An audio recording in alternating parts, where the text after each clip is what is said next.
Even though someone is a separate human being who has their own needs and feelings and life to lead, it doesn't mean that they will act like one. What can be normal is for them to focus on others and to do what they can to please them. As a result of this, they will typically act as though they are merely an extension of others. They are then not going to know deep down where they begin and end, and where others begin and end. A number of their own needs and feelings will be a mystery to them, but they will be only too aware of the needs and feelings of others. Or, at the very least, they will be aware of the needs and feelings of the people in their life.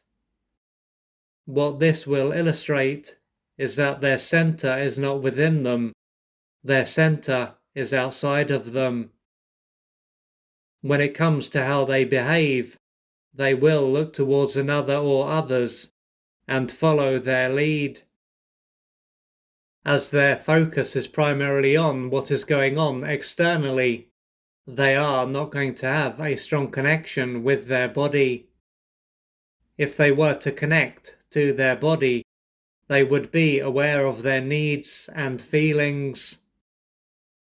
Naturally, unless they change how they live their life, they will continue to abandon themselves. Nonetheless, if behaving in this way is just what is normal, there will be no reason for them to change. If they were to get out of their head and back into their body and to connect to their needs and feelings, it doesn't mean that they would be able to change their behavior.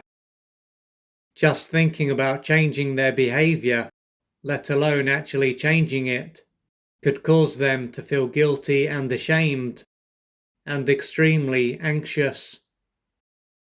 Behaving in a way that is not serving them is then going to be what feels comfortable. However, there can be a part of their own consciousness that will stop them from even realizing this. This part of them will be there to make sure that their true self is kept hidden and is unable to see the light of day. At this point, it would be easy to say that this part of them is not on their side. But, while this can appear to be the case, this part is actually there to protect them and is on their side. Yet, it can seem strange as to why a part of their consciousness believes that they will only survive if they hide who they are. To understand why this part of them would exist and be so strong, it will be a good idea for them to take a closer look at what took place during their formative years. This is likely to have been a time when they were not truly seen and heard by one or both of their parents, which would have deeply wounded and deprived them. If it was one parent, this parent probably saw them as nothing more than an object that was there to meet their needs. Therefore, it wouldn't have occurred to this parent that they had a self that was separate from them. So, while their basic needs might have typically been met, their emotional needs would have seldom if ever been met. This means that they wouldn't have received the attunement, love, and care that they needed to develop a strong sense of self. Their real self would have ended up being repressed and going into hiding, with them being forced to create a disconnected false self. This self would have had to be focused on this parent's needs and feelings.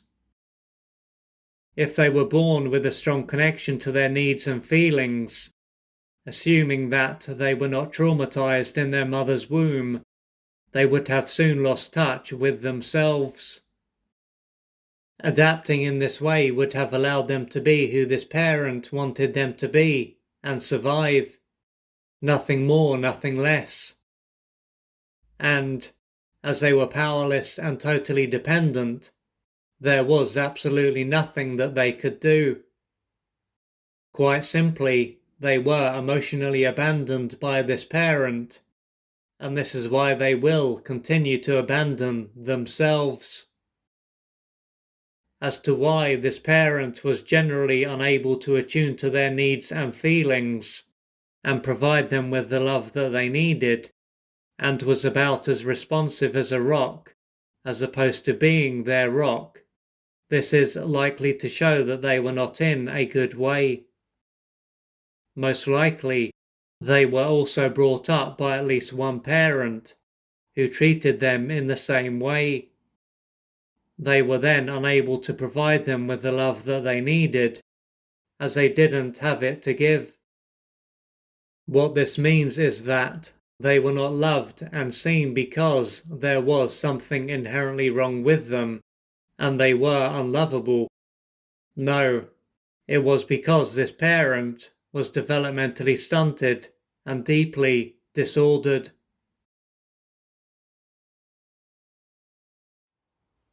If you would like to find out more about the services that I offer, please go to www.oliverjrcooper.co.uk or email me at info@oliverjrcooper.co.uk, and I'm looking forward to assisting you on your journey.